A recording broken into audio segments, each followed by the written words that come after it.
Hi, boys and girls, it's Mrs. Crook here to read to you about the sheep farm. Today's book is called Fun on the Farm at the Sheep Farm, written by Bruce Esseltine.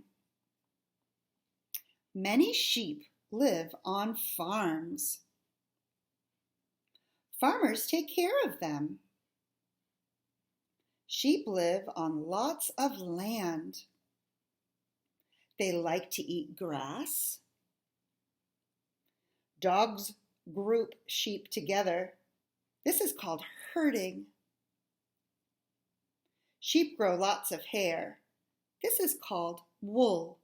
Another word for it is fleece. Farmers cut wool off sheep. Wool is used to make clothes. Mother sheep have babies. Baby sheep are called lambs. Can you think of some clothing that you might own that is made out of wool? I know that I have a pair of socks. Enjoy your stories about farms this week.